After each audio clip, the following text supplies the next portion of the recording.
Hi, I'm Carleigh. I was not ready.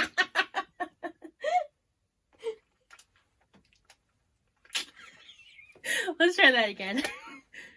Hi, I'm Carleigh. That's Michelle, and we're best friends. Welcome back to our channel.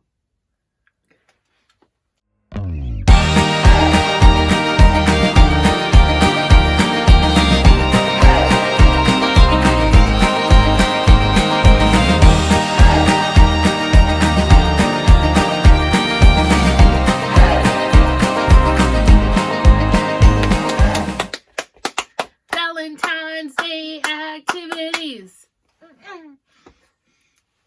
Love. Coming up with ideas for dates for Valentine's Day can be kind of daunting. So we've come up with a list of some budget-friendly and really fun ideas. So we're going to do this video in two categories. The categories for extroverts, people who want to go out and be in the world and see other people, and the category for introverts, people who want to stay home and just have a quiet night in. I think you guys know where we fall on that spectrum, but we also have lots of friends who fall on the extrovert spectrum, and we've consulted them on some fun things to do. The extroverted Valentine activity list. People who want to go out. Why? We don't know. But here are some things you can do if you are one of those people. Excellent. The first one is my favorite. I haven't actually done this yet, but I think James and I are going to do it for Valentine's Day this year. It's called the Mystery Choice Date Night, and it's like a choose your own adventure date night package. You can download it from the Dating Divas website. We'll put the link in the description box below. And then you just answer a bunch of different questions, and then not even you will know how your date night ends up. Oh. Sounds fun, right? Yeah. We get to live in an amazing place where they grow lots of grapes. So wineries are abundant in our area. So going on a wine tour is also a really great option for a date. If you don't live near a winery, maybe there's a brewery or a distillery in your area. That could be fun if you've never been before.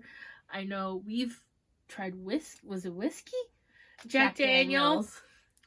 Yeah, that's another video. You should watch that one. But going somewhere like a winery or a distillery is a really great date idea. You can do a dollar store drill.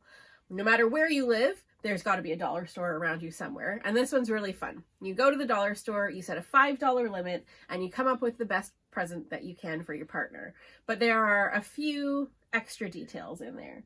You don't just go out whenever you want. You go to the dollar store together on Valentine's Day, and then you set a time limit. So maybe you only have 5 minutes or 10 minutes. Who knows? Whatever you want to do and whatever budget works for you. And then you rush around the store and you find the best things to put together a great gift for your partner.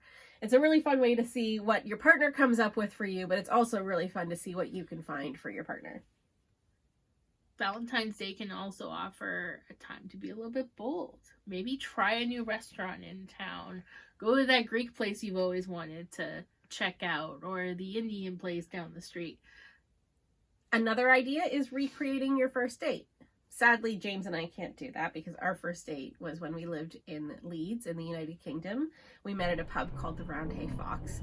So we can't go back there now, but it's something that we used to do when we lived there for special occasions. We would go back to the pub to reminisce about the early days of our relationship. It's a fun way to just reconnect and step back in time a little bit to remind yourselves what initially attracted you to each other. How about checking out a live show or going to your local theater for the latest production of Rent? Or whatever's playing. Whatever's playing. It's fun because it's not that expensive. You get to check out new talent. And even if it's probably the worst show you've ever seen, making fun of it will be just as fun as enjoying it in the first place. All about making those memories. Exactly.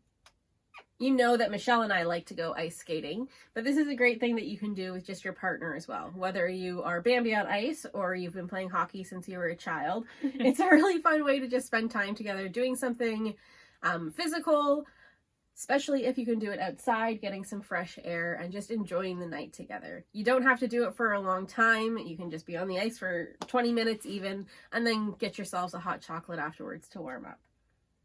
A great way to spend Valentine's Day together is by sharing in the making of a new memory. So trying a paint class, going to maybe a pottery class, or even a restaurant, just to create those memories together. David loves looking at the stars, and I think it was our first Christmas. I bought him a freaking telescope. But we go stargazing quite often. The key is to find somewhere dark, be it up high, or we live by the lake, so going to the lake and finding a dark spot, because that's when the stars shine their brightest, obviously. So going out and stargazing, even without a telescope, is a great Valentine's Day night.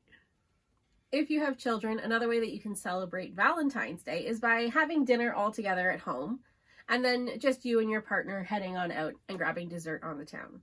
That way it still stays within the budget-friendly category, and it also does allow you and your partner a couple of moments alone without your little rugrats running around. How about you check out TripAdvisor and look up your town and see where all the tourists are hanging out. And then be a tourist in your own town. Go to all the cliche cafes and hippie restaurants and that water fountain downtown that weirdly people just want to stare at. And make a fun night out of it. Making up a treasure hunt is a really fun thing to do on Valentine's Day. You can send them as far or as close as you want, all over town or into the next town if you really need to. Now for you introverts. Or should I say, now for us introverts. Here's some things that you can do and not even have to leave the house. Who couldn't use a massage? So cliched, I know, but you can actually look on YouTube for proper massage techniques and everything to actually help your partner's stress just melt away. You can use some baby oil just to make sure that you're not hurting them. And remember, it is a two-way street, so once you're finished giving your partner a massage, it is their turn to give you one as well. My favorite way to celebrate Valentine's Day is to have a lazy day. You sleep in, maybe go out for breakfast, maybe stay home, and then just do whatever your heart desires. Read together, play some games, go take a nap, get up, have dinner, take another nap. That's the best day. Now this one's just fun. This is an indoor picnic. Not your classic boring homemade meal, but that is part of it. You make a nice meal together if you both like cooking, or maybe the person who doesn't do the majority of the cooking in the household could cook for the other partner.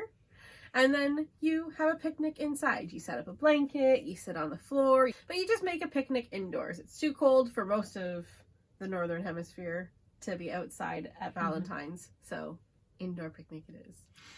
The other thing you can do, though, is what we like to do at Christmas time often, and put a fire on the YouTube screen. And the one rule that James and I like to implement when we do things like this is no devices. We put our phones away, computers away, we don't turn the TV on, and we just spend some time alone together. If your partner is really into board games, having a games night together can be a fun way to celebrate indoors and in the warmth. Or instead of playing board games, you could play video games together. You can make it a competition or make it a collaborative experience. There are video games where you work as a team. And a movie night is always a fun way to spend some time together with your partner. So much of our time when we watch movies now is what do you want to watch? I don't know. What do you want to watch? And scrolling through endless streaming services, trying to find the perfect movie.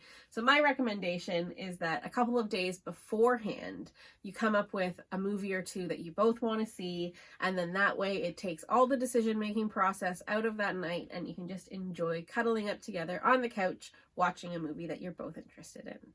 And don't forget the snacks. Maybe you want to try and make some crafts together. If it's something that you've never done before with your partner, it could be interesting to see how you two work as a team to make beautiful art projects. Thanks so much for watching our video, and don't forget to hit the thumbs up to show us that you liked it, and subscribe to our channel. We have so many more fun videos coming your way. If you want to see even more of our regular everyday life, don't forget you can always follow us on Instagram. We'd love to have you join our communities over there as well. If you've made it this far to the video, let us know in the comments below what your favorite Valentine's Day memory is. We'll see you next time. Bye!